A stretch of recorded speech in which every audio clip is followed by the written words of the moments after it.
함께 합심 기도 드리십니다. 사랑의 아버지 하나님, 곧 봄이 시작되면 대지에는 싹이 돋아나고 겨우내 앙상했던 가지에는 꽃봉오리가 피어오를 것을 우리는 압니다. 마찬가지로 우리 영혼과 우리의 가정, 우리의 교회에도 그리스도의 계절이 오면 생명의 기운이 가득하여 꽃도 피고 열매도 맺는 복된 일들이 가득할 줄 알고 그렇게 되기를 기도합니다. 은평의 가정마다 가족 모두가 그리스도를 영접하고 그리스도를 닮아가며 먼저 하나님의 나라와 그 의를 구하는 임마누엘의 가정을 이루게 하여 주시옵소서.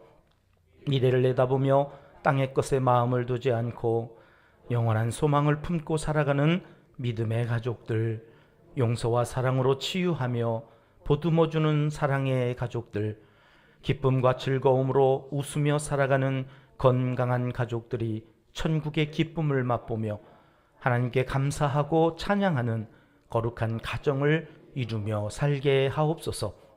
세상과 구별된 우리의 가정에서 가족들은 모두 쉼을 얻고 그 어디에서도 맛볼 수 없었던 여유로움과 평온함을 느낄 수 있게 하옵소서. 영혼과 육신에 성령께서 주시는 참 평안을 누릴 수 있게 하옵소서. 그래서 마음의 피곤함이 사라지고 결핍이 채워지며 세상에 다시 나아가 힘있게 살아갈 수 있는 충전의 자리가 되게 하여 주옵소서. 우리의 가정에 대화가 넘쳐나게 하옵소서. 가족 모두의 이야기를 서로 귀 기울여 들어주는 가족들로 인하여 슬픔도 고통도 외로움도 심지어 낙심이나 좌절까지도 대화를 통해 다 털어내고 새로운 기회를 찾고 위로와 격려의 말로 새 힘을 얻는 참된 안식처가 되게 하여 주옵소서. 무엇보다 우리의 가정에는 기도 소리가 가득하게 하옵소서. 기도하며 잠들게 하시고 기도로 새 아침을 열게 하옵소서. 부모의 축복 기도는 자녀에게 행복의 열매로 맺혀지게 하시고 부부의 서로를 위한 기도는 존경과 사랑의 열매로 나타나게 하옵소서. 그리하여 누구라도 우리의 가정을 보면서 천국이 여기 있다, 하나님의 사람들이 여기 있다 증거함으로 자연스럽게 주변으로 복음이 전파되게 하옵소서. 오늘도 들려주실 말씀을 사모하며 마음을 엽니다. 말씀하여 주시옵소서. 성령께서 깨닫게 하시고 우리의 가정마다 변화의 물결이 온 가족들에게 흘러 넘치게 하옵소서. 사랑이신 예수님의 이름으로 기도드립니다. 아멘. 예, 오늘 주시는 말씀은 잠언 23장 7절 한 절의 말씀인데요. 하나님의 말씀 다 함께 합독하겠습니다. 대저 그 마음의 생각이 어떠하면 그 우인도 그러한즉 그가 내게 먹고 마시라 할지라도 그의 마음은 너와 함께하지 아니함이라. 아멘. 할렐루야. 예, 오늘 낮에 우리 목사님께서 광고해 주신 대로 오늘은 성격 알면 쉽습니다, 그런 제목으로 성격에 대한 이야기를 하나님의 말씀 의지해서 함께 나누려고 합니다. 여러분, 우리 은평교회에서는 성격이 누가 가장 좋습니까? 제가 다 알고 여쭤보는 거니까 이실직고 누가 성격이 제일 좋아요, 우리 교회에서? 예, 저도 잘 알고 있는데 우리 목사님보다 한끗 성격이 더 좋은 분이 계세요. 우리의 교회 머리 되시는 예수님, 우리 예수님이 성격이 제일 좋습니다. 동의하십니까? 목사님도 동의하셔야 되는데요. 예. 자, 그런데요, 예수님 당시에도 과연 이 종교 지도자들이나 사두개인들이 우리랑 같이 동의하는 예수님이 성격이 제일 좋다고 그랬을까요? 아닐까요? 아니죠. 뭐라고 그랬을 것 같습니까? 저 어린 게 싸가지 없이 저거 막 이러지 않았을까요? 이제 30 막 넘어가지고 막 나타나가지고 종교 지도자들 휘칠한 무덤이라고 그랬었고 이 외식하는 자들이라고 막 이렇게 얘기를 하면서 신성 모독을 내가 아버지다 뭐 이러면서 아버지와 내가 하나다 뭐 이러고 다니는 이 젊은 갈릴리에서 온 저 나사렛 예수를 성격 좋다고 그랬을까요? 네 가지가 없다고 그러면서 욕을 했을까요? 자, 우리는 지금 예수님이 성격이 제일 좋다고 그랬잖아요. 근데 당시에 또 예수님을 성격이 안 좋다고 하는 사람들도 있다고 하는 걸 보면 여러분이 성격이라고 하는 게 어떤 겁니까? 성격. 한 사람을 가지고 누구는 성격이 참 좋다고 그러고요. 근데 또 누구는 성격 뭐라고 그래요? 더럽다고 그래요. 성격 좋다고 그러면 몰라서 그렇다고 성격 참 안 좋다고 그런단 말이에요. 여러분, 이 성격이 뭐길래 똑같은 사람을 놓고 이렇게 다르게 이야기할 수 있는 걸까요? 여러분 그거 아십니까? 미혼의 젊은이들에게 결혼 상대로 남편감, 아내감 고를 때 뭘 제일 고려하냐고, 뭘 제일 먼저 따지냐고 그러면 뭐라고 그래요? 예, 성격 좋은 사람, 성격. 직업도 뭐 미모도 이 뭐 거의 새빨간 거짓말 같긴 하지만 어쨌든 그때나 지금이나 설문조사를 하면 다 성격. 요즘 젊은 친구들은 성격이라고 안 그러고 코드가 맞는 사람하고 결혼한다고 그래요. 코드. 근데 코드가 사실 성격이거든요. 성격. 그런데 또 그거 아세요? 이혼하는 사람들한테 왜 이혼하냐고 그러면 뭐라고 그래요 다? 성격 차이로 한다고 그래. 성격 차이로. 아니 성격 보고 결혼했다며. 근데 헤어질 때는 성격이 안 맞아서 성격 차이로 이혼한다고 그런 얘기를 합니다. 여러분 이 도대체 성격이 뭐기에 이렇게 헷갈리게 하는 걸까요? 중학교 2학년 남학생이 이런 시를 썼습니다. 아빠가 되면, 윤민근이라고 하는 친구인데요. 아빠와 엄마가 싸우실 때 아빠는 아직 철이 없으신 것 같다. 아빠가 해도 될 일을 왜 엄마한테 시키실까? 삐지고 화날 때는 아기 같다.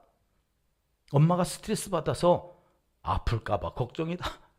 나중에 아빠가 되면 아빠처럼 안 해야겠다. 중학교 2학년 남학생이 자기도 아빠 되면 아빠처럼 안 살겠다고, 아빠는 노답이다, 이렇게 시를 써 놓았습니다. 여러분 이 가정의 아빠라고 하는 분의 성격이 보이십니까? 이 아버지는 어떤 성격을 갖고 살아가는 것 같습니까?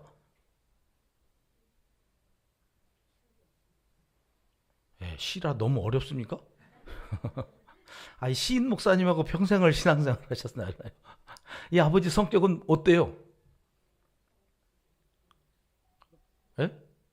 엄마 성격도 보이십니까? 엄마 성격? 이 가정의 엄마는 또 성격이 어떻습니까? 아버지는 일단 뭘 자꾸 시키나 봐요. 안 하면 삐지나 봐요. 이 성격이 그런 성격이에요. 지금 시키고 물 좀 떠다 줘. 그래서 아내가 바쁘다고 떠다 먹으라고 하면 삐지고 2박 3일 문 닫고 안 나오고 막 이러는 이 같다. 아들이 보기에. 근데 여러분 이 아들이 뭐라고 결심을 해요 지금? 나 아빠처럼 안 살아야지. 근데 여러분 이 아들도 결혼해가지고 이렇게 살 것 같아요? 안 살 것 같아요? 어떻게 알았어요? 아, 나는 안 살아야지. 여기 지금 아빠처럼 안 살겠다고 그러면 지금 아빠처럼 사는 분들이 수두룩 할 거예요. 배장로님. 아, 예, 제일 많이 닮았다 그런다잖아요. 지금 아빠를 왜 이렇게 닮는지. 야, 그 아빠 성격 안 닮고 싶은데 저도 보니까 아버지를 참 많이 닮았어요. 어제도 나오는데 제 아내가 깜짝 놀라요. 왜? 아버지 닮았대. 에? 어떻게 나이 먹을수록 아버지랑 똑같이 닮아가느냐고. 생긴 거랑 이 성격은 내가 아버지보다 좀 나은 것 같은데 그 낫다고 하는 그 성격이 뭐냐 말이에요. 성격이 도대체 뭐길래 이 시에서조차도 우리는 아버지는 엄마는 성격이 어떨 것 같다고요? 엄마는 참 순종적인 성격 같아요. 매번 들어주다가 어느 날 정말 힘들어서 아니면 바빠서 못 들어주면 그 아빠 삐진 거 또 엄마가 속 끓여가면서 막 달래고 그러니까 아들 입장에서는 어떤 생각이 들어요? 엄마가 병 날 것 같은 거예요. 엄마 아프면 안 되는데 이제 그런 마음이 들어가지고 엄마한테 이 아들이 뭐라고 그랬을까요? 왜 저런 인간이랑 사는 거야? 끝내. 뭐 그러지 않았을까? 아프면 엄마만 손해야. 막 이러지 않았을까? 나중에 커서 알았는데 저희 아들 두 놈도 엄마를 이렇게 데리고 가가지고 이제 헤어질 때도 됐잖아. 이랬다는 거예요. 에? 아빠랑 왜 사느냐고 막 이랬다고. 그걸 다 컸다고 이제 막 얘기를 해서 내가 그렇게 뭘 잘못했나 싶으니까 엄청 잘못하고 살았더라고요. 여러분, 우리 안에 성격이라고 하는 게 뭔가 그 이야기를 살펴보기 전에 제가 설교를 준비하면서 이런 말이 생각이 났어요. 인생사 다 마음먹기 달렸다. 일체 유심조 뭐 이런 어려운 말로도 알려져 있는 이 말이 무슨 말인가요? 이 말은 언제 쓰나요, 우리가? 인간이 마음이 중요하다. 그죠? 마음 먹으면 다 이룰 수 있다. 그런 얘기 아닌가요? 제가 잘못 알고 있나? 표정들이 지금 그거 아닌데요 이러는 것 같아서 제가 지금 순간 당황이 됩니다. 이 말이 그 말 아니에요? 야, 사람이라는 게 마음 먹기 달렸어. 너 마음 굳세게 먹고 마음 한번 먹어봐. 그럼 여러분, 이 말대로라면 마음을 먹으면 우리는 대통령도 될 수 있고 부자도 될 수 있고, 그죠? 마음만 먹으면 뭐 다 할 수 있는 거예요. 근데 왜 마음들을 안 먹죠? 김승용 집사님, 마음 좀 먹어봐요. 마음 좀. 대통령 한번 내야 되겠다. 뭐 이렇게. 우리 은평교에서 대통령 한 분 나와야 되지 않겠습니까? 아닙니까? 욕만 먹고 그거 별로 뭐 이렇게 요즘. 여러분, 마음을 먹으면 된다면 마음 먹지 왜 안 먹는 겁니까? 마음이라고 하는 게 쉽게 그렇게 먹어지는 게 아니라는 거예요. 아니라는 거예요. 마음만 먹으면 되는 줄은 아는데 여러분, 사람들이요 그 마음을 못 먹는다는 거예요. 못 먹어요. 왜요? 그 마음에 그런 마음을 먹을 수 있는 에너지가 없기 때문에 그래요. 그 에너지라고 하는 것이 있으면 마음을 먹을 수 있어요. 근데 그 마음을 왜 못 먹느냐? 여러분, 우등생 되고 싶지 않은 친구들이 어디 있어요? 이것만 가져가면 내 엄마가 나 때문에 웃을 수 있는 줄을 애들이 다 알아요. 그런데 애들이 안 먹어요. 나 우등생 돼야 되겠다. 이 마음을 안 먹어요. 안 먹는 게 아니라 사실은 심리학적으로는 못 먹는 거예요. 못 먹어요. 왜요? 이 마음이라고 하는 게 내 건데 이게 어떻게 된 건지 내 마음대로 안 되는 거. 안 떨고 싶죠. 여러분, 제가 설교하러 올라올 때 긴장을 하겠습니까? 안 하겠습니까? 이게 한다고 그랬다 그러면 또 과소평가한다고 뭐라 그럴 것 같고, 안 한다고 그러면 또 나를 잘 모른다고 그럴 것 같고, 막 이런 질문들을 하면 엄청 여러분들 짜증나시잖아요. 짜증까지는 아니어도 하여튼 대답을 못 하시고 계시잖아요. 참 성격도 이상해. 그런 거 알면서 왜 물어보냐고. 저 목사님 참 성격 이상하네. 뭐 이러면서 우리가 성격이 뭔지를 얘기를 하면서 지금 마음까지 이제 얘기를 하는 거죠. 우리가 여러분, 이 마음이라고 하는 게 내 거예요. 그래서 난 긴장하고 싶지 않은데 이 강단에 서기 전 5분 전에 왜 그렇게 긴장 지수가 막 올라가는지 몰라요. 막 긴장이 돼서 야, 나대지 마. 또 조용히 있어봐. 좀 가만히 있어봐. 뭘 어떻게 말씀을 전할 건지 준비 다 돼 있잖아. 뭐 이러면서 아무리 얘기해도요. 아니요. 이게 내 마음인데 내 마음대로 안 되는. 마음이 그런 거예요. 마음이. 오늘 성경에서 성경 본문에 뭐라고 그래요? 마음의 생각이 어떠하면 그 위인도 어떠한 줄. 그게 나예요. 그게 나. 내가 마음을 먹고 싶은데 그 마음을 먹고 싶은 대로 되어지지 않는 마음을 갖고 살아가는 게 우리네 인생이에요. 여러분, 거기에서 성격이라고 하는 말을 우리는 학문적으로 이렇게 정리합니다. 보여주실래요? 네. Lifelong behavior pattern. 그러니까 일생 동안 지속되어지는 어떤 행동들의 패턴이 성격이에요. 그러니까 어쩌다가 한 번 한 게 성격이 아니고 어떤 지속되어지는 행동 패턴이 있어요. 그러면 그게 성격인 거예요.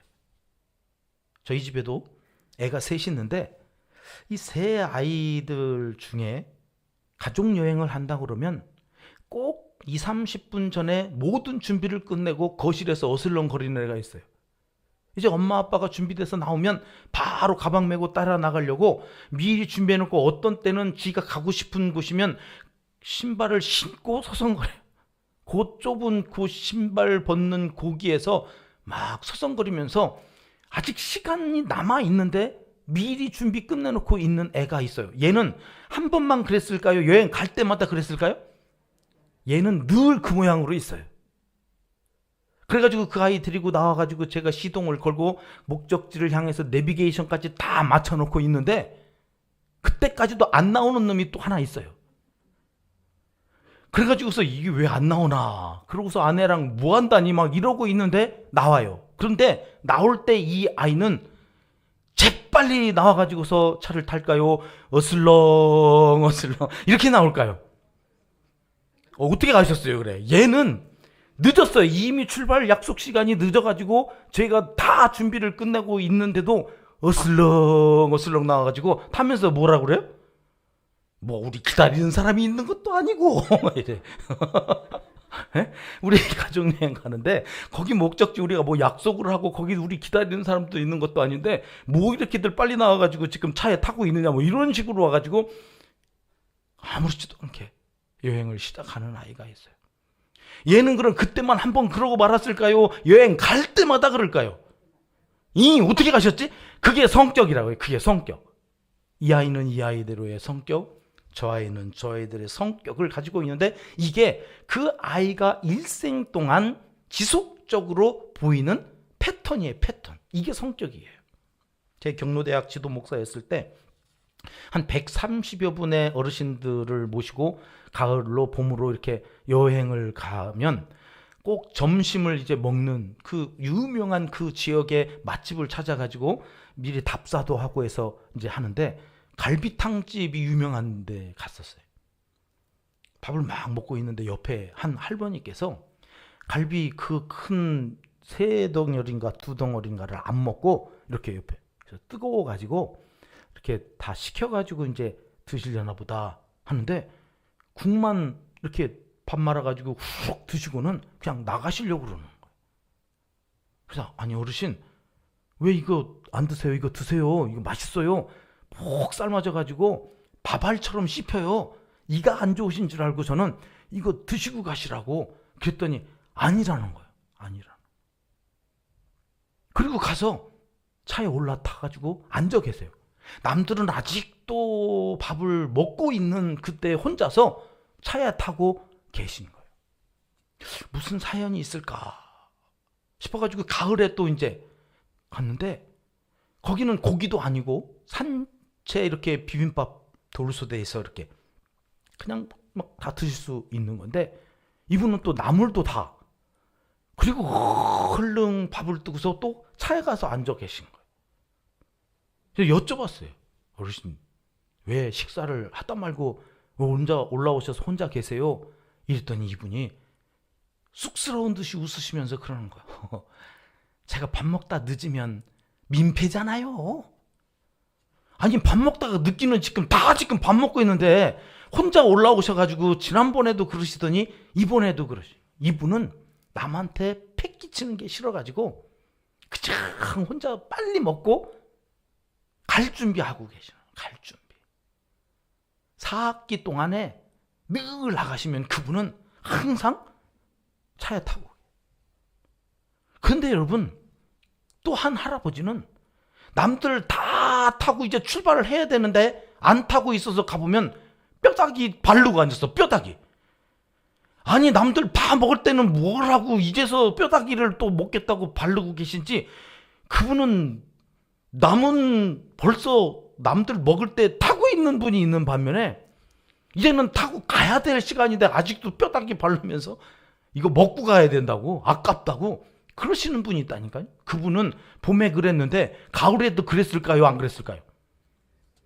예, 산책 다 골라내가지고 이건 뭐요? 이건 여유자적 하면서 꼭 그분은 남들 다 타고 있는데도 안 타고 아이고 가만히 있어봐. 커피는 한잔 하고 가야지. 그러고 또 커피 그 뜨거운 거를 마시고 아이고 다음 학기는 등록을 시키지 말아버려야 되나 막 이런 마음이 들 정도로 성격이 그러한 분들이 계시다는 거죠. 여러분 저마다의 패턴이 있어요. 왜 저러나 싶은데 여러분 그게 그 사람의 성격이라서 그런 거예요. 여러분 그렇다면 성격은 어떻게 만들어질까요? 이 성격이라고 하는 것은 왜 그 사람은 그렇고 저 사람은 저럴까? 성격은 타고나는 걸까요? 아니면 후천적으로 만들어지는 걸까요? 제가 우리 교회 부임해서 이번에 올 때 어떤 분이 그 MBTI 해주셨던 목사님이요? 그러면서 생각이 난다고? 그게 벌써 한 3, 4년 된 이야기인데 그때 참 재미났었다고 하시는 그런 분을 제가 한 분 뵀는데 그 MBTI라고 하는 그 성격 유형 검사는 타고난 성격이 무엇인지를 검사해서 내가 하나님께서 나를 이렇게 창조해 주셨구나. 타고난 성격이 내가 이런 거구나 하는 것을 알게 해주는 성격 유형 검사였어요. 성격은 그러니까 일부분 가지고 태어나는 게 있어요. 선천적으로. 저는 가지고 태어난 성격이 내향형이에요. 내향형.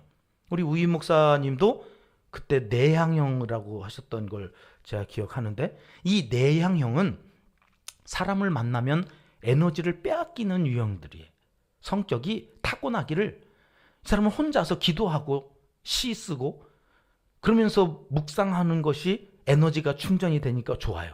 그래서 충전이 되면 이제 사람들을 좀 만나고 그 사람들과 함께 충전되어졌던 것을 나누면서 행복한 사람들이에요. 그러니까 하루에 24시간을 나눴을 때 8시간 잔다 그러면 16시간 중에 한 12시간 정도는 혼자 있고 한 4시간 정도 사람들을 만나는 게 이 사람이 충전되어진 에너지를 사람들과 함께 나누면서 행복하게 살아갈 수 있는 거예요. 외향형인 사람들은 그 에너지를 사람들을 통해서 얻는 거예요. 내향형은 혼자서 있을 때 에너지를 얻는다면 외향형은 사람들을 만나면서 충전이 돼요. 그러니까 이 사람은 힘들고 피곤할수록 자꾸 자기를 응원해주고 자기를 좋아하는 사람들을 만나가지고 그 사람들한테 위로도 받고 그 사람들과 함께 맛있는 것도 먹고 그 사람들하고 자꾸 이야기를 하면 할수록 에너지가 생겨요. 16시간 중에 12시간 정도는 사람을 만나고 4시간 정도 혼자 있으면 참 행복한 사람들이 외향형인 사람이에요. 그러니까 저는 이렇게 사람들을 많이 만나가지고 사람들이 나만 바라봐 이러면 에너지가 막 뺏겨요 지금. 그러니까 이거 하고 가면은 혼자서 조용히 있어야 돼요. 제가 제일 힘들 때는 강사로 불려갔는데 설교 끝나서 진을 다 뽑아놨는데 장로님들하고 얘기 좀 하라고 그러고 또 사람들하고 막 이렇게 차 마시자고 해서 붙여놓으면 이것처럼 힘든 일이 없어요. 이제 진이 다 빠져 있는데 이제는 혼자서 내가 오늘 말씀을 잘 전했다. 혼자서 정리도 하고 이랬으면 더 좋았겠다. 이러면서 다음 강의도 이렇게 준비하면서 나 자신을 돌아보면서 에너지를 충전해야 되는데 또 사람들하고 붙여놓으면 죽으라는 얘기예요. 이 내향형들이 그런 거예요. 사람이 싫어서가 아니라 생겨먹은 게 그래요. 근데 여러분 저는 많은 사람들이 강의를 하고 또 이렇게 설교를 하면서 목회를 하면 착각을 해요. 외향형인 사람인가 보다. 이거는 제가 후천적으로 목회를 하고 상담을 하면서 살려다 보니까 개발을 한 거예요. 개발을. MBTI 검사를 할 때 저는 늘 외향형인 사람으로 나왔어요. 저도 제가 외향형인 줄 알았어요. 왜? 일을 외향형으로 하고 사람들을 만나면서 하나 힘겹게 하질 않거든요. 자연스럽게 그 사람들하고 다 했는데 이상하게 그런데 집에만 들어가면 아무것도 하기 싫은 거예요. 와이프가 옆에 와도 애들이 그 어린아이들이 아빠랑 놀자고 와도 막 승질이 나고 짜증이 나가지고 저리 안 가? 막 이러면서 힘들어 죽겠는데 조용히 해 막 이러면서 왜 이렇게 사람이 이러지? 싶었는데 그게 에너지를 다 빼앗겨가지고 집에 가서 이제 혼자서 충전하려고 그러는데 또 와서 뭐 해달라고 그랬었고 뭐 아이들이 와서 이렇게 놀아달라고 그러니까 힘들어. 그걸 몰라가지고 그래서 내가 집에 들어갈 때에는 내향인 나는 적어도 2시간 정도 혼자 있다가 에너지가 좀 채워지면 집에 들어가야 되는 거구나. 그래야 아내한테나 아이들하고 관계를 맺는데 어려움이 없고 이런 거를 알면서 이게 정말 중요하겠다. 타고난 성격과 그 타고난 성격대로만 살아갈 수 없기 때문에 우리는 후천적으로 성격을 개발하고 그 성격에 대해서 이해하고 살아가는 것. 그래서 내가 여지껏 살아왔던 그 패턴이 나는 좋지만 다른 사람들한테 문제가 생길 때에는 그 성격을 좀 바꾸어가는 훈련을 받아 나가는 것이 성인이 되어서 성숙한 인격을 갖고 살아가는, 정말로 예수 그리스도를 닮아가는 신앙인이 되는 것이겠구나, 이렇게 생각을 했다는 거죠. 여러분, 아이들은 태어나서 아무런 힘이 없습니다. 선천적인 성격을 가지고 태어나서 이제는 살려니까 누군가를 의지해야 되는데, 그게 엄마고 그게 아빠죠. 그때는 내가 앞으로 살아갈 이 세상이 어떤 세상인지를 몰라요. 그런데 그 엄마가, 그 아빠가 일정한 패턴을 가지고 이 아이를 관계를 해요. 오늘 낮에도 위 목사님 그 막내 딸이, 야, 막내니까 그랬을 거야 아마. 야, 엄마 역할을 제대로 할까 싶었는데 신통방통이잖아요. 3시간마다 깨가지고 아예 여기다 얹혀놓고 잠을 자요. 잠을 자는 거겠습니까? 여러분, 그런 관계 속에서 아이가 엄마를 통하여 지속적으로 보호를 받고 케어를 받으면서 자기의 욕구를 채워갈 때, 이 아이는 1년 동안, 태어나서 12개월 동안 베이직 트러스트라고 해요. 기본 신뢰. 아, 세상은 참 살만하구나. 아, 이 세상은 참 좋은 곳이구나. 야, 기대가 된다. 이러면서 이 앞으로 살아갈 세상에 대하여 기본적인 신뢰 지수가 생겨져 가지고, 아, 앞으로 살아가는 이 과정 속에서 이런 패턴으로 살아가는 거예요. 불만족스러운 상황이 생겨요. 배가 고파가지고 막 울려고 그러면 이러는데 엄마가 젖을 물려요. 그래가지고 꿀떡꿀떡 넘어가면서 포만감이 와요. 그리고 잠이 오는데 토닥토닥 엄마가 자장가도 불러주고, 그래서 그 잠이 와서 잠투정하려고 하는 그 짜증스러운 그 상황에 엄마가 안정감을 주어서 편안히 잠을 자는, 이 반복되어지는 일련의 삶의 패턴이 이 아이의 성격을 만들어가는 거예요. 아, 세상은 참 믿을 만한 곳이야. 이렇게 기본적인 베이스, 그 기본 신뢰가 깔려져 있는 아이들은 장차 살아가면서 어려운 상황이 닥쳐올 때, 어렵고 내가 생각하지 못했던 불시에 나를 엄습해오는 두려움이나 이 어려움이 있을 때에 그 기본적인 신뢰 지수가 만들어졌기 때문에, 아, 괜찮아, 곧 사라져. 그때도 그랬어. 그때 내가 막 힘들어서 짜증내고, 그래서 내가 막 잠투정하고 막 그랬을 때에 금방 없어졌잖아. 편안했잖아. 곧 사라질 거야. 이 두려움 사라질 거야.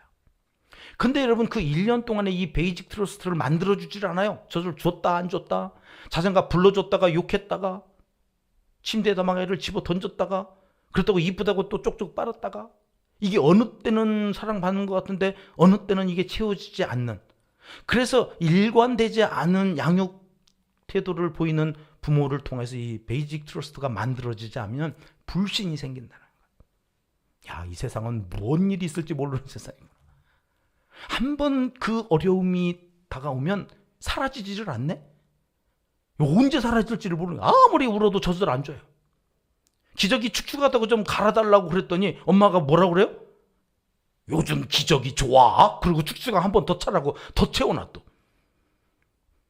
야, 이놈의 세상은 뭐 이렇게 찝찝하냐. 이 불신이 생겨버리면 남은 인생을 살아가는 동안에 힘들고 어려운 상황이 있을 때에, 야, 이건 또 언제 사라질려나.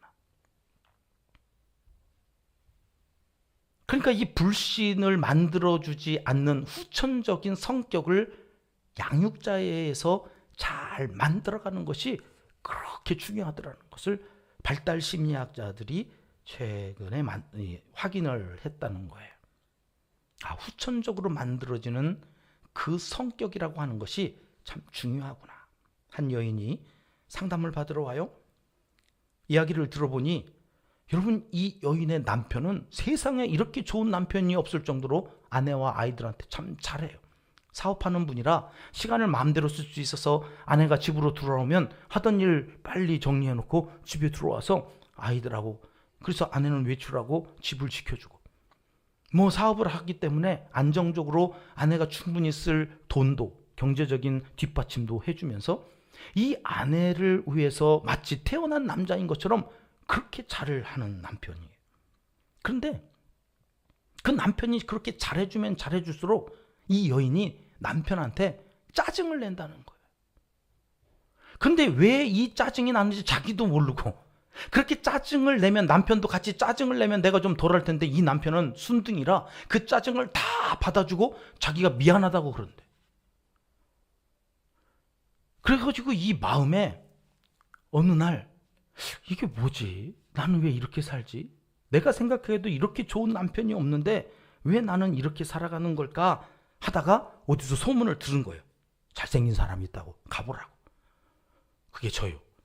그래서 와가지고 보니까 진짜 잘생겼으니까 계속 오다가 왜 그런 줄을 알게 된 거예요. 여러분, 오늘 잠언에 하나님은 이렇게 말씀하시죠. 대저 그 마음의 생각이 어떠하면 그 우인도 그러하다. 마음의 생각이 계속 반복되어서 행동으로 나타나는 게 성격이라고 그랬잖아요. 여러분, 그런데요, 이 성격이 우리의 행복과 불행을 결정하더라는 것이에요. 이 성격이 그렇게 중요하구나. 행복과 불행을 결정해버리는 이 성격. 이 여성분을 오래 상담하면서 알게 된 사실은 이렇습니다. 어릴 적에 엄마랑 언니들이 온 가족이 그러니까 막내인 이 여자에게, 이 여인에게 아빠가 미국에서 돈 벌어가지고 아빠는 미국에서 지금 사업 중이라 못 온다고. 그러면서 옷을 입혀주면서 이거 아빠가 사보낸 거라고. 장난감 사주면서 이거 아빠가 보내준 거라고. 이러면서 아빠가 미국에 있다고. 그래서 자기는 철석같이 그 어린 시절에 아빠가 미국에 계신 줄 알고 살았어요. 어렸었부터. 근데 어느 날 동네 공터에서 친구들이랑 줄넘기를 하고 있는데 이 양지 바른 곳에 일광욕하러 나오셨던 할머니들이 애들이 거기서 꽁무줄을 하는데 앉아가지고 자기들끼리 하는 이야기를 이 여인이 그 어린 시절에 듣는데 할머니들이 이렇게 얘기하는 거예요. 저 줄넘기 하는 저 이쁜 쟤는 네 집 딸이요? 누구요? 왜 그 파란 대문집 걔 어렸을 때 그 아버지가 돌아가셔가지고 그 엄마가 쟤들 키우느라고 고생 엄청나게 했잖여. 가만히 있어봐. 파란 대문집? 그 우리 집밖에 없는데 지금 여기 노는 애 중에 파란 대문집은 난데? 우리 아버지가 돌아가셨다고? 이 할머니들이 하는 이야기를 듣고 이상하다 싶어가지고 저녁에 와서 동네 할머니들이 우리 아빠 죽었다는데? 그럼 엄마하고 그 언니들한테 이제 얘기를 하니까 그게 초등학교 한 1학년 때인가 2학년 때인가 아빠가 돌아가셨다는 얘기를 그때 가족들이 이제 들려줬다는 거예요. 근데 그때는 어차피 아버지를 본 일도 없고 뭐 아버지 돌아가셨다고 하는 것이 크게 그렇게 와닿지를 않고 그냥 지나친 거예요. 그리고 이제 커서 결혼을 하고 아이들을 낳고 사는데 너무 좋은 남편을 만난 거죠. 근데 그 좋은 남편이 자기한테 잘해주면 잘해줄수록 짜증이 막 나고 화가 막 나는데 상담을 하면서 그게 짜증이 아니고 화가 아니라 뭐였을까요? 불안이었다는 걸 알아요. 어떤 불안이 이 여인에게 있었을까요? 잘해주면 잘해줄수록 남편이 이렇게 나한테 잘해주는 남편도 어느 날 내 아버지처럼 훌쩍 떠나버리면 어떡하지? 남편도 죽으면 나는 어떻게 살지? 이렇게 잘해주는 남편 의지하고 살다가 이 남편 아버지처럼 어느 순간에 상실이 되어지면 나는 어떻게 살지? 이 불안이 자기는 불안인지 모르는데 그 불안이 자기를 자꾸 불편하게 하니까 잘해주면 잘해줄수록 남편이 가까이 오면 가까이 올수록 짜증이 막 나는. 근데 그것은 짜증이 아니라 불안이었던 걸 몰랐던 거예요. 그래서 제가 그랬어요. 당신 남편은 당신 아버지가 아니야. 당신 남편은 당신 아버지가 아니야. 무덤덤하게 듣던 이 여인이 그날 밤 집에 가가지고 누웠는데 제가 한 말이 자꾸 생각이 나더라고요.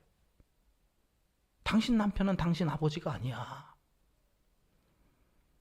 자기는 자기도 모르는 사이에 저 무의식 속에서 당신 아버지처럼 남편도 죽을 것 같아가지고 큰 두려움 속에서 차라리 나한테 못하고 내가 싫어하는 남편이면 죽어버리면 잘 죽어버렸다 까짓거 아이고 없어도 돼 여지껏 고생만 하고 아이고 시원하다 그러면서 살아갈 수 있을 것 같은데 너무 잘해주니까 이 남편 없으면 어떡하지 싶어가지고 나한테 잘하지 말라고 막 밀어놨다고 하는 것이 생각이 나서 남편한테 미안하고 내 아버지가 아닌 내 남편을 나는 왜 내 아버지처럼 여겼나 생각이 돼서 너무 후회스러운 그 인생을 바라보면서 펑펑 울었 밤새 울었.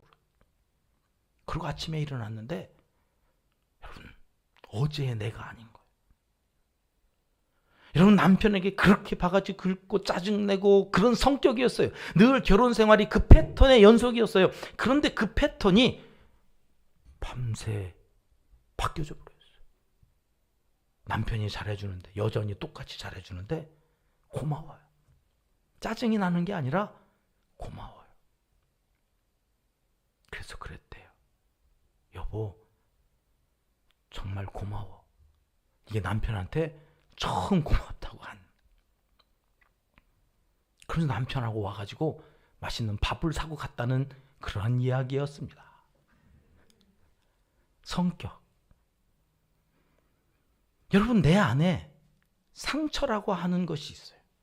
의식에 없고 무의식 속에 있을 수밖에 없는 것은, 우리의 대부분의 나를 지금 움직이고 있는 상처들은 우리가 기억하지 못하는 가장 어렸을 적에, 만 60개월 가정에서 부모들이 싸우는 그 현장에만 있었어도 여러분, 우리는 어마어마한 상처를 안고 살아간다는 거예요. 여러분, 그 상처 때문에 내 성격이 만들어져요. 타고난 성격 이외에 만들어진 성격에 의해서 내가 오늘도 살아가고 있단 말이죠. 그래서 아까 말씀드린 거예요. 성격이 행복과 불행을 결정합니다. 그래서 내가 여지껏 살아오면서 내 안에 무엇을 채우고 왔는가 하는 것들을 점검하는 시간을 반드시 가져야 돼요. 자, 성경에 그 성격이 바뀌어진 사람이 많이 나오는데, 오늘은 지난 달까지 우리가 살펴보면서 정리했던, 자, 지난달 우리 가정사역에서 뭐 얘기했죠? 예수님이 원더풀 카운셀러라고 생각나십니까? 예수님은 훌륭한 상담자이십니다. 그래서 우리가 인생을 살아가는 데 있어서 훌륭한 상담자이신 예수님과 함께 살아가는 것이 중요하다. 그것을 가장 극적으로 보여준 현장이 가나 혼인잔치 자리였고, 그것이 지난달에 우리가 함께 나누었던 가정사역은 다른 게 아니라 우리의 가정에 예수 그리스도로 충만케 되어지는 사역입니다. 내 삶 속에 예수 그리스도로 가득 채워지는 것, 그것이 가정사역입니다. 이렇게 말씀드리고, 왜 그러냐? 그분이 우리의 문제를 온전히 해결할 훌륭한 상담자이시기 때문에 그렇습니다. 이렇게 말씀을 드리고, 오늘 이제 성격에 대한 이야기를 하면서 삭개오 이야기를 좀 한 번 더 해보려고 합니다. 여러분, 삭개오의 성격을 우리가 한번 정리해 볼까요? 삭개오는 어떤 사람이었습니까? 우리가 알고 있는 한 그는 돈이면 다 될 줄 알았던 사람이에요. 그래서 세리장으로서 돈만 엄청 끌고 모아요. 내 민족이고 뭐 내 이웃이고 뭐 다 소용없어요. 돈만 있으면 사람들이 나한테 잘할 거야. 사람들이 나한테 꾸벅할 거야. 돈만 있으면 돼. 이 사람은 수전노같이 돈만 쫓았던 성격을 갖고 있어요. 그러다 보니까 인간관계가 형편이 없었죠. 그러면서 알아요. 야, 이게 아니었나? 내가 인생 잘못 살았나? 내 성격이 안 좋아서 이게 내가 여지껏 잘못 살았나 보다. 인생을, 외골수의 인생을 살다가 예수 그리스도에 대한 소문을 듣고 그가 우리 마을 여리고에 온다는데 한번 보면 좋겠다 싶어서 이제 뽕나무에 가는데, 그 외에 어떤 또 성격이 혹시 있으실까요? 그 예수가 온다는 소문을 듣고 그 돌무화과 나무에 올라간 것을 보니까 이 사람이 또 결단력은 있네.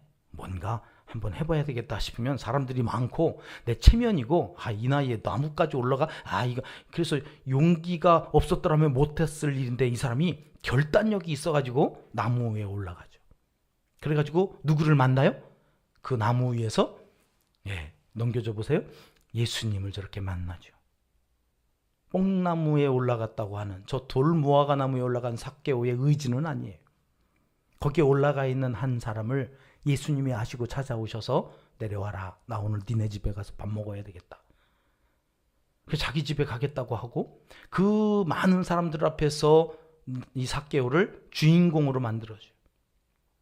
여러분, 우리가 예수님을 만나면 인생의 들러리였던 내 인생이 어느 날 주인공으로 바뀐다는 거 아십니까? 여러분, 그 예수 그리스도, 나를 주인공으로 만들어줄 예수 그리스도를 만나면 삭개오처럼 인생이 바뀌어요. 그것은 인생이 바뀐 게 아니라 사실은 심리학자인 우리의 눈으로 보면 삭개오의 성격이 바뀌어요. 아, 인생은 누구를 만나느냐에 따라서 성격이 바뀌는 거구나.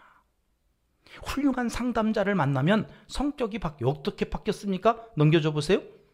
돈만 쫓았던 저가 돈을 포기해요. 소유의 절반을 가난한 이웃에게 나눠주겠다는 거예요. 아, 내가 누군가의 것을 뺏었다면, 속여가지고 사기를 쳐서 내 것으로 만들었다면 4배를 갚겠다. 이러면서 완전 바뀌어져 버렸어요. 돈을 쫓아가던 성격이 예수님의 정신, 예수 그리스도의 마음으로 바뀌어가요. 여러분, 이것이 우리의 삶 속에 얼마나 중요한 요소인지. 서울대학교의 행복연구센터 이 최인철 교수팀이요, 한국인들의 연령대별 행복지수가 어떻게 나타나는지를 연구를 했대요. 그런데 저렇게 U자곡선으로 나타나더라는 거예요. 여러분, 어느 시점에까지 행복지수가 떨어져요. 특별히 젊을 때. 저 20대, 30대에는 최저점에서 행복지수가 왜 그렇겠어요? 먹고 사는 거, 꿈을 이루어가는 거. 그러다 보니까 행복지수가 점점 떨어지는데, 이상하게 여러분, 나이를 먹어가면서 다시 행복지수가 올라가는 그래프예요. 근데 여러분, 이게 한국인들만 그런 게 아니고 전 세계적으로 인간은 어느 시점까지 행복지수가 떨어지다가 나이를 먹어가면서 조금씩 올라가요. 이게 어디까지 정점을 찍는가 하버드 대학교 발달심리학 연구팀이 했더니, 여러분, 1살, 2살, 3살, 1년 단위로 나누었을 때 인간이 최고의 행복지수 정점을 찍는 나이가 80살이에요. 79살 때까지도 아직도 뭔가 모자람이 있다가 80에서 정말 최고의 행복감을 느끼고 81살 때부터 다시 떨어져 가더라는 거예요. 제가 그 연구서 보면서 무조건 80살까지는 일단 살아봐야 되겠다. 80살까지 일단 살아봐야 여러분, 인간이 누릴 수 있는 최고의 행복지수를 누릴 수 있다는 거예요. 오늘 그 얘기를 하려고 한 건 아니고 그건 나중에 다시 얘기하라고요. 이 최인철 교수팀이 그런데 보니까 이렇게 나이를 먹으면 행복지수가 올라간다고 하는데, 그렇다고 해서 나이가 먹는다고 누구나 다 또 행복하느냐? 그렇지는 않더라는 거예요. 나이를 먹었는데 그러면 행복해야 되는데, 이 행복지수가 떨어지는 사람들을 찾아서 그들의 공통된 특징을 살펴봤더니, 여러분, 성격이 low agreeableness, 나이를 먹었는데 저 agreeableness는 공감해주고 친절하게, 사람들이 어떤 이야기를 하면 고개를 끄덕여주고 그랬냐고 이러면서 맞장구를 쳐주고 하는 그러한 것이 낮아요. 낮아. 그래서 누가 뭐라 그러면, 네가 살아봤어? 내가 살아봤는데 그거 아니야? 막 이러면서 자꾸 훈계하려고 그러고 가르치려고 그러고, 그런 저 low agreeableness, 이게 낮은 사람들은 나이를 먹었는데도 불구하고 행복지수가 낮더랍니다. 그러니까 여러분, 우리가 나이를 먹어가면서 행복해지려면 성격을 어떻게 바꿔야 되느냐면, 누가 뭔 얘기를 하면 고개를 끄덕여주는 거. 속은 아니더라도 그렇게 생각할 수 있구나, 이렇게 그 사람의 관점. 예수님께서 해주신 상담 기법이죠.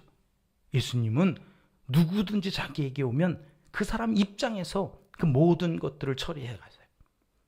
시각장애인이 오면 시각장애인에게, 뭔가 타치가 필요한 사람이 오면 그의 몸을 만져가면서 안수하고 구원을 약속해 주시고 문제를 풀어가 주시고. 두 번째는, 어떤 사람들이 나이를 먹었는데도 불구하고 여전히 행복지수가 올라가지 않던가, 넘겨주세요. not a goal, good goal. 목표, 특별히 선한 목표, 이것을 갖고 살아가야 돼. 나이를 먹었어도 은퇴했어도 여러분, 내 인생에 좋은 목표를 가지고 살아가야 돼. 이 좋은 목표가 없으면 나이를 먹었을 때에도 여전히 불행해지더라는 거예요.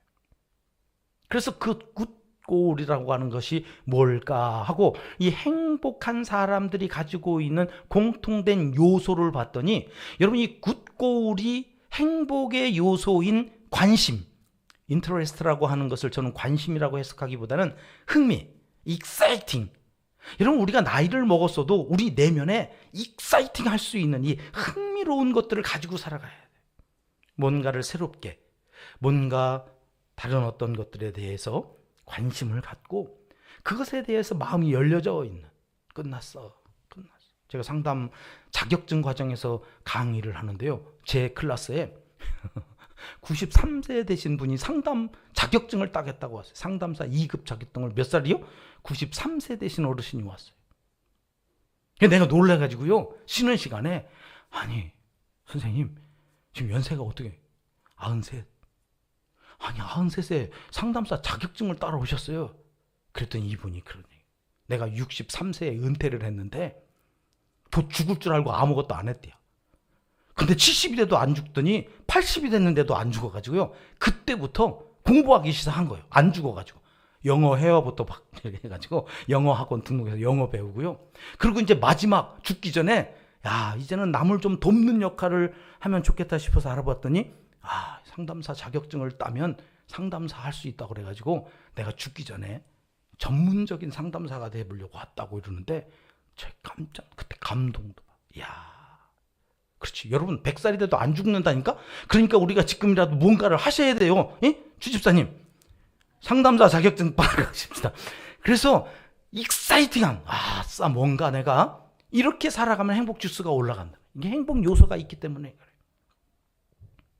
굿골. 두 번째는 그렇게 해서 익사이팅해갖고 뭔가를 막 할 때 우리 안에 프라우드가 생겨요. 셀프 이스템, 자존감이 올라가는. 내가 참 가치 있는 존재구나. 나이는 이렇게 먹었지만 내가 아직도 할 일이 있어. 가치 있는 존재다. 이런 것들을 남이 알아줘서가 아니라 내가 스스로 어떤 것들을 해나가면서 얻도록 하나님이 우리를 창조해 놓으셨다는 거예요. 그러니 여러분, 굿고울이 나에게 있는가?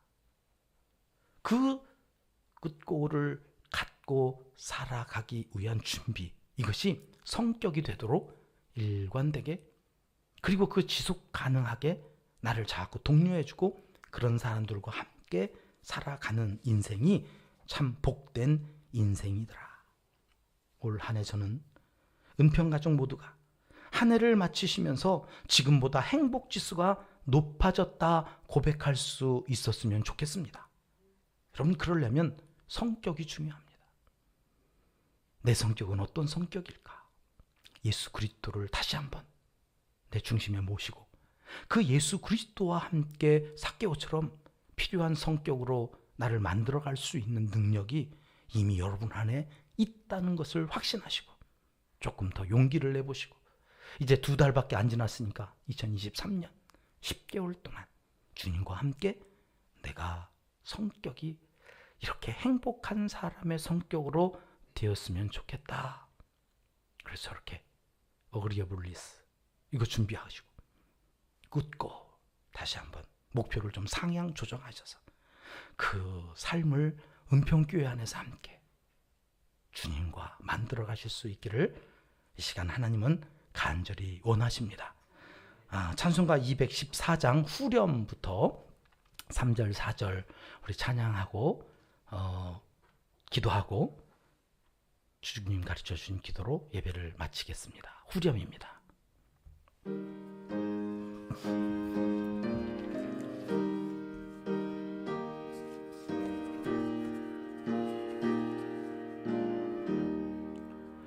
내 모습 이대로 주 받아주소서. 나를 위해 돌아가신 주 날 받아주소서. 내 힘과 결심 약하여 늘 깨어지기 쉬우니 주 이름으로 이원해 날 받아주. 4절입니다. 내 주님 서신 발 앞에, 내 주님 서신 발 앞에 나 꿇어 엎드렸으니 그 크신 역사 이루게 날 받아주소서. 내 모습 이대로 주 받아주소서. 나를 위해 돌아가신 주 날 받아주소서. 아멘. 기도하시겠습니다. 내 힘과 결심 약하여 늘 깨어지는 줄 알지만 오늘 이 밤 다시 한번 결단하고 나아갑니다. 주님 함께하여 주시어서 주님이 기뻐하시는 성격으로 우리를 조금 더 다듬고 주님 사용하시기에 합당한 성격으로 성숙해 갈 수 있도록 성령께서 우리와 함께 하셔서 우리를 도와주시어서 하나님 쓰시기에 합당한 그릇이 되게 하여 주시옵소서. 정녕 우리를 통하여서 영광 받아 주시기를 원하옵나니 우리를 통하여 가족들의 성격도 변화되게 하시고 예수님 닮은 성격으로 성숙해져 가며 우리 가정을 통하여 더 많은 가정들이 구원 얻는 역사가 우리 교회, 우리 주변에 더욱더 풍성하게 열매 맺혀 갈 수 있도록 은혜를 베풀어 주시옵소서. 예수님 이름으로 기도드리옵나이다. 아멘. 주님 가르쳐 주신 기도입니다. 하늘에 계신 우리 아버지, 아버지의 이름을 거룩하게 하시며 아버지의 나라가 오게 하시며 아버지의 뜻이 하늘에서와 같이 땅에서도 이루어지게 하소서. 오늘 우리에게 일용할 양식을 주시고 우리가 우리에게 잘못한 사람을 용서하여 준 것 같이 우리 죄를 용서하여 주시고 우리를 시험에 빠지지 않게 하시고 악에서 구하소서. 나라와 권능과 영광이 영원히 아버지의 것입니다. 아멘. 자유롭게 배회하시고